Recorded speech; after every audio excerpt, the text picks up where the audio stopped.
Čaute, my sme z firmy Stav.eu a dnes sme prišli s novým videom na veľmi aktuálnu tému, pretože vonku nám už prituhuje a je to cítiť aj na dopytoch našich zákazníkov, lebo tento týždeň sa nás 5 pýtali, že ako je to s realizáciou anhydritu v zime. Dnešná téma je anhydridový potier a nepriaznivé počasie. Dominik, takže je možné realizovať anhydritový potier v zime? Áno, je určite, ale za určitých podmienok. My tým, že to realizujeme priamo na stavbe, my vieme zabezpečiť, že materiál je čerstvo namiešaný. K tomu, že by sme ho namiešali, potrebujeme, aby bol stály tlak vody na stavbe a na stavbe nesmie vo vnútri byť teplota nižšia ako 0 stupňov Celzia. Tým, že my si vieme materiál vyhriať deň pred realizáciou, takže zbavíme sa ho kompletne kryštaliky a tým pádom vieme zabezpečiť kvalitný materiál aj v mrazivejšom období. Takže to bola veľmi jednoduchá odpoveď. Áno, anhydrit je možné realizovať aj v zime, ale aby toto video nebolo krátke, tak sme si vytiahli najčastejšie otázky našich zákazníkov a ja ti teraz, Dominik, položím. Poďme na to. Či budeš vedieť odpovedať. Najčastejšia otázka. Je možné liatie anhydritu aj v mrazoch? Áno, je možné, ale za určitých podmienok. Prvá najdôležitejšia podmienka je, na stavbe nemôže byť teplota nižšia ako 0 stupňov Celzia. Vonkajšia teplota minus 5. Musí byť riadny prístup na stavbu, ale aby sme prišli s ťažkou technikou na stavbu. Tým pádom, že máme materiál predohriaty, takže sme sa zbavili kryštaliky a môžeme ho v najvyššej kvalite namiešať priamo na stavbu, bez toho, že by nám nejak popraskal alebo nám nevytuhol.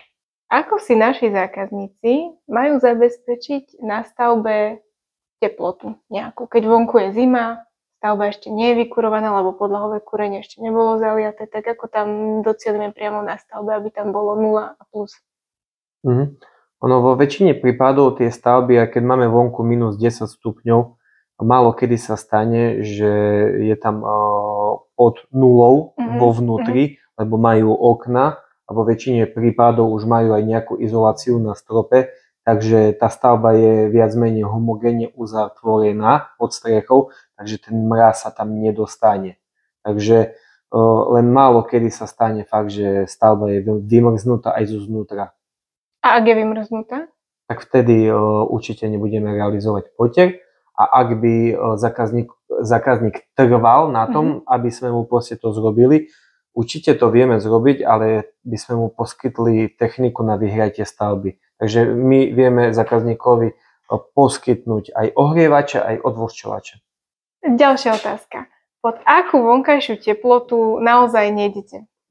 Tak minus 5 stupňov u nás je taká hranica, kedy už nechceme ísť na stavbu, lebo už celkovo aj umývanie tých strojov je náročnejšie a už sa snažíme proste si vtedy povedať, že nie, lebo už aj tá práca je troška náročnejšia skrz tej teploty. Keď anhydrit schne, tak my odporúčame zákazníkom vetrať stavbu a tu sa veľmi často vyskytuje potom otázka od zákazníkov. Máme vetrať? Ako? Keď vonku je chladný vzduch, neovplyvní to schnutie anhydritu? Tak určite to nijak neovplyvní schnutie potieru. Potier je pochôdzny po 48 hodinách. Vtedy môžeme začať pomaličky vetrať, meniť vzduch, tak ako v našom článku na našom blogu. Pošleme vám aj odkaz, že by ste si to mohli detálne pozrieť, lebo tam máme vypracovaný veľmi kvalitný článok. Takže určite odporúčam si to detálne pozrieť a tam máme pekne bod po bode, ako postupovať pri vetrání potierov aj v zimnom období. Veľa zákazníkov si myslí, že to chladné obdobie je horšie na odvlhčovanie, ale vo väčšine prípadov ten suchší vzduch je lepší pre odvlhčovanie miestnosti. Takže schnutiu anhydritu sa bať v zime nemusia naši zákazníci. Ďalšia otázka. A čo podlahové kúrenie v zime? Tak vo väčšine prípadov podlahové kúrenie pred realizáciou anhydridových potierov je natlakované vzduchom, takže to nevadí. A my odporúčame zakúriť prvýkrát po 14 dňoch. Podľa normy aj podľa špecifikácií nášho materiálu môžete prvýkrát zakúriť už po 7 dňoch, ale vo väčšine prípadov to odporúčame po 14 dňoch, lebo nevieme stále, aká je konzistentná hrúbka toho materiálu. Aj podľa toho záleží, kedy zapnú to prvé kúrenie podlahové. Takže zákazníci môžu aj v zime postupovať podľa nášho manuálu. Áno, aj na to máme vypracovaný veľmi kvalitný článok a tam si môžete hlavne v tom článku pozrieť, pri akom vykurovacom zariadení, ako máte spúšťať to podlahové kúrenie. Linky na blogy vám dáme do popisu videa. Ďalšia otázka je, kedy je anhydrid pochôdzny v zime? Na to si už odpovedal, ale zopakujem. V zimnom období, tak ako aj v letnom, 24 hodín je normová pochôdznosť, ale my odporúčame 48 hodín. Dominik, a posledná otázka, ktorú tu dnes na teba mám, sa týka finálnej krytiny.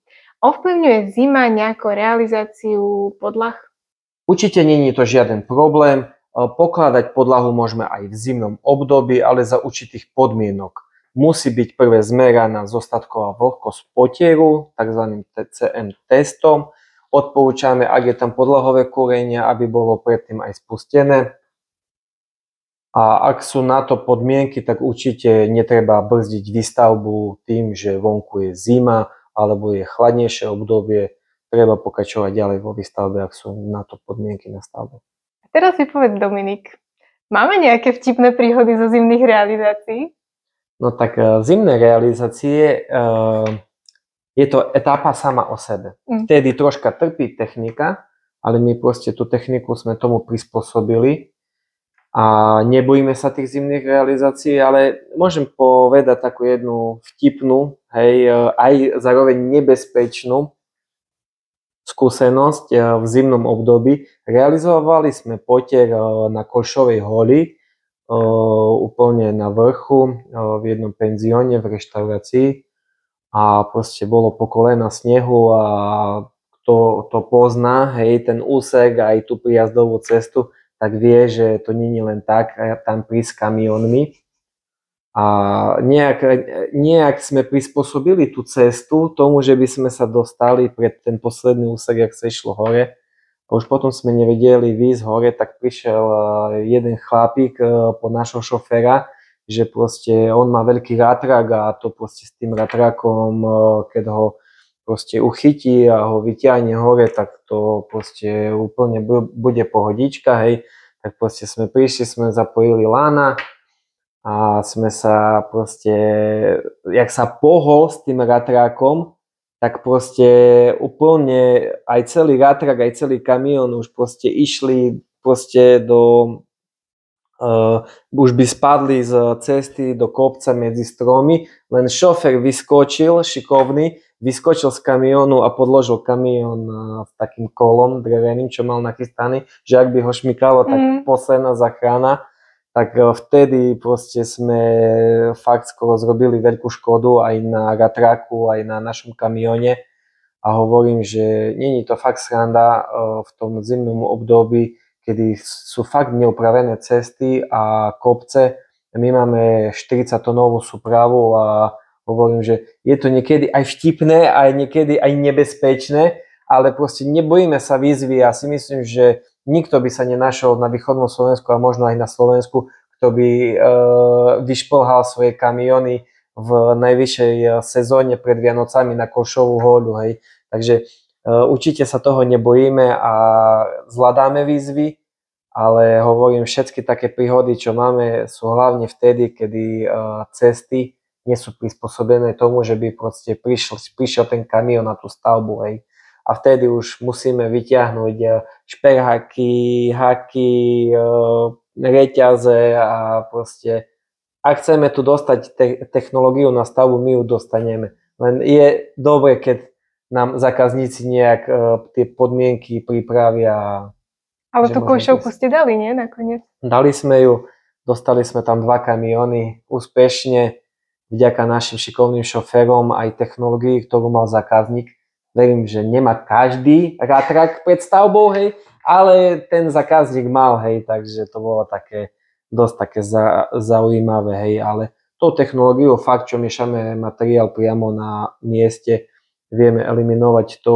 Si predstav, že by sme si objednali anhydrid z betonárky, by prišiel na domiešavači, aby sa tam nedostal. Aby ostal niekde uväznený, zaklesnený a teraz čo s tým materiálom? Predsa je namiešaný, do istej doby ho musíš zrealizovať, hej, a teraz čo? Takže hovoríme, že určite naša technológia na zimu je pripravená a určite vám chceme dodať kvalitný materiál. A ešte chcem povedať, že pripravujeme si niečo špeciálne na zimu a to je anhydridový potier, ktorý budete vedieť vykúriť už po 3. dni po realizácii na maximálnu teplotu. Takže to vám urýchli ešte viacej finalizáciu stavby. Pri 5 cm hrúbke po 2 týždňoch viete ukladať finálnu skladbu. Tak vidíte, máme top technológiu a pokiaľ nežijete na vrchole hory, tak sa realizácia anhydritu v zime naozaj bať nemusíte. No a ak žijete na vrchole hory a tam máte stavbu, tak môžete nás aj tak osloviť, my to nejak vymyslíme. Majte sa, ďakujeme veľmi pekne za pozrietie. Sledujte nás aj na budúce.